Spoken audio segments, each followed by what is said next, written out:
일상에 바쁜 여러분들을 대신해서 지식과 인사이트를 정리해드리는 매일 독서 매일 인사이트입니다. 오늘은 어떤 죽음이 삶에게 말했다, 이 책에 대해서 한번 살펴보도록 하겠습니다. 저자는 서울대에서 근무하는 종양내과 전문의 김범석이 되는데, 이 책을 읽으면서 떠오른 책이 있어요. 예전에 굉장히 유명했던 책인데, 박경철 씨의 시골의사의 아름다운 동행. 아마도 이 저자도 좀 영향을 받지 않았나 이런 생각이 듭니다. 의사로 재직을 하면서 다양한 그 환자하고의 경험을 책으로 다수 집필을 하고 있는 것 같습니다. 이 책은 제목에서 어떤 죽음이라는 말이 나오듯이 암 환자에 관련된 이야기가 주로 다루어지고 있는데, 저도 개인적으로 부모님을 이제 암으로 잃었죠. 그래서 이 책을 읽으면서 여러 기억이 떠오르면서 마음이 찢어지게 아픈 그런 순간들이 많았던 것 같습니다. 근데 읽으면서 느꼈던 게,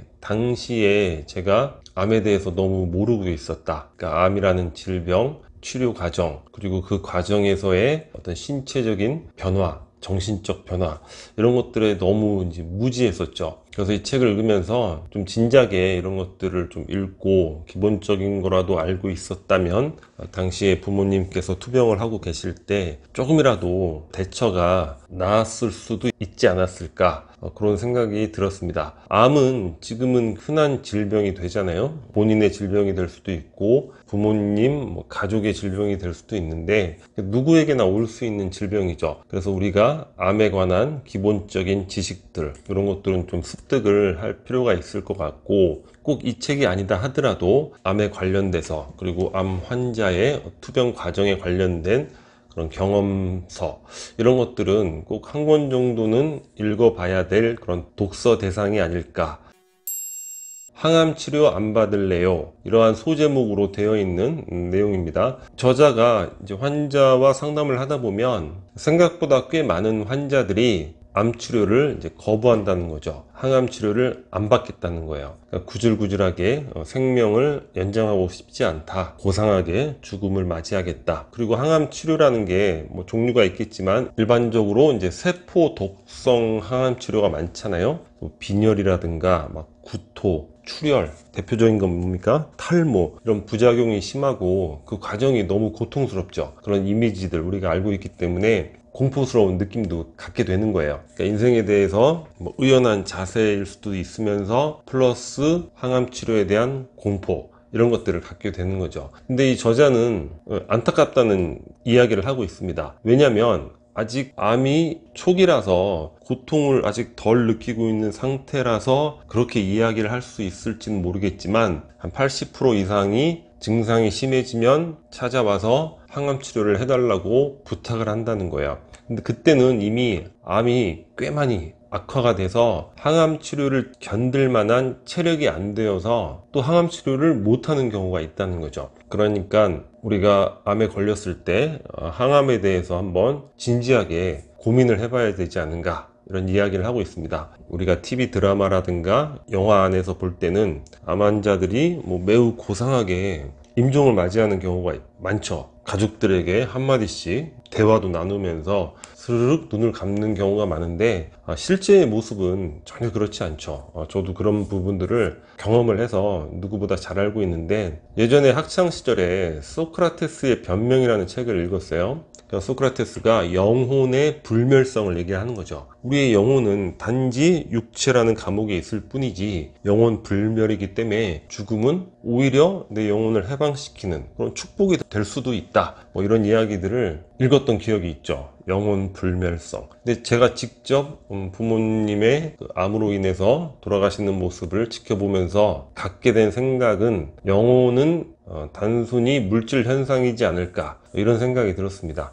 물론 의식과 영혼이라는 건 다를 수가 있지만, 여튼 그런 의식이라든가 이런 것들이 우리 신체의 물질 현상으로 인해서 얼마나 상상 이상으로 변화될 수 있는가, 그런 것들을 보고 경험을 했죠. 저도 개인적으로 암이라는 걸 만약에 닥치게 된다면 항암 치료를 거부할 수도 있지 않을까, 뭐 그런 생각을 해본 적이 있는데, 이 내용을 읽으면서 그렇게 단순하게 생각할 문제는 아니구나. 항암이라는 것이 이제 암의 악화를 좀 더디게 만들고 증상을 완화시키는 이런 측면이 있다는 거죠. 한번 생각해 볼 만한 거리가 아닐까 싶습니다.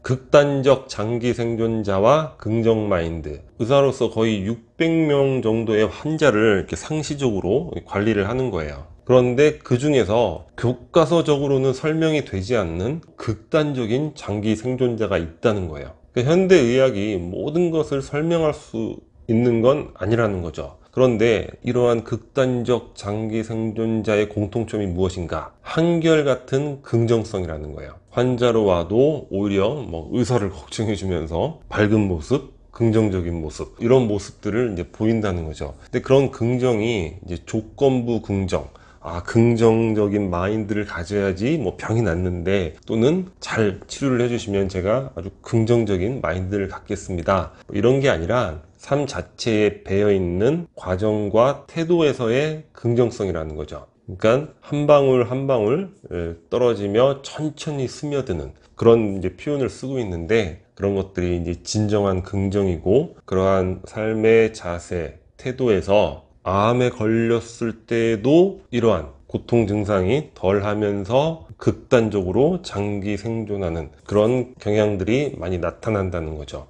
우리의 삶의 태도, 자세, 이런 것들을 다시 한번 점검해 볼 필요가 있지 않을까, 이런 생각을 해봤습니다. 죽음보다 강한 용기. 암 투병의 과정에서 자살을 하는 그런 케이스도 많이 접하게 된대요. 물론 죽음에도 용기는 필요하겠지만, 진정한 용기는 죽음의 용기가 아니라 암이라는 그 과정에서 엄청난 신체적 고통도 있고, 통증, 그리고 사회적 고립감에 대한 두려움, 또 남아있는 가족들에 대한 걱정, 이런 것들이 굉장히 심하잖아요. 그럼에도 불구하고 나에게 주어진 날들을 버티는 그런 것이 진정한 용기가 아닐까. 그러니까 죽을 용기라는 말에 자기는 동의하지 않는다는 거죠. 용기라는 것에 대해서 다시 한번 생각해 봤다고 이야기를 하고 있습니다. 최근에 보면 우리 사회에 많은 이들이 자살을 하고 있죠. 전 세계에서 자살률이 가장 높은 나라라고 하는데, 여간 죽을 용기보다, 그러니까 사는 게 굉장히 고통스럽기 때문에 죽음을 선택하셨겠지만, 그럼에도 불구하고 그러한 고통과 불안과 불확실성, 이런 것들에도 불구하고 살아가면서 버티는 그런 것들이 또 진정한 용기가 아닌가. 그럼에도 불구하고 우리가 살아내야 되지 않을까, 그런 생각을 해보게 됐습니다.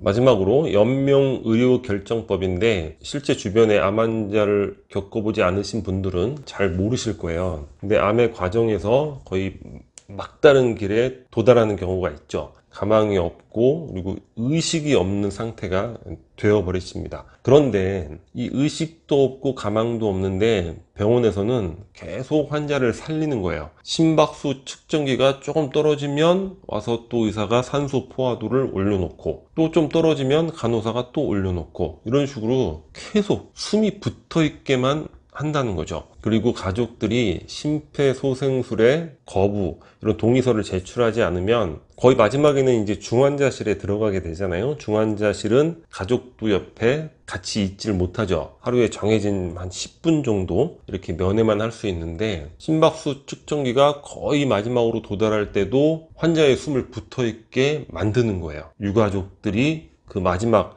심박수 측정기가 D로 가기 전에 그 옆에 있게 해준다는 거죠. 근데 생각을 해보세요. 심폐소생술을 할 때 굉장히 흉부를 압박을 합니다. 갈비뼈가 다 부러져요. 그리고 그것마저도 안 되면 이 전기 충격기로 공중에 뜨게 만드는 그러한 충격을 가한다는 거죠. 그 명분이 뭐냐면, 그 심박수 측정기가 D로 가기 전에 가족들을 그 순간에 있게 만든다는 거야. 근데 돌아가시는 분의 입장에서 물론 의식이 없으시기 때문에 고통이 있으신지 없으신지는 모르겠지만 도대체 이게 뭐 하는 쇼인가 그런 생각을 하게 된다는 거죠. 그러니까 의사들도 이 심폐소생술을 이제 CPR이라고 하는데 쇼PR이라고 부른다고 합니다. 물론 병원 운영에 있어서의 현실적인 문제도 있겠지만 가족들이라도 뭔가 이런 현실에 대해서 좀 정확히 알고 떠나가시는 분이 편안하게 떠나가실 수 있게 해야 되지 않을까. 그래서 몇 년 전에 연명의료결정법이 됐죠. 이런 부분에 대해서 우리가 좀 알고 있고 거기에 적절하게 현명하게 대처해야 되지 않을까,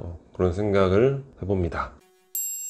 이외에도 이 책에는 다양한 암에 대한 신체적 대응, 정신적 대응을 위해서 우리가 알아야 될 그런 내용들이 많이 나오죠. 이제 우리 주변에 늘 함께하는 그런 질병이 되어 있기 때문에 우리가 그 과정에서 어떻게 대처해야 되는지 그런 것들을 위해서라도 한 번 정도는 꼭 읽어봐야 될 독서 대상이 아닐까, 그런 생각이 듭니다. 자, 오늘 영상은 여기서 마치도록 하겠습니다. 여기 캐릭터처가 구독 버튼이고요. 구독과 좋아요 많이 부탁드리겠습니다. 감사합니다.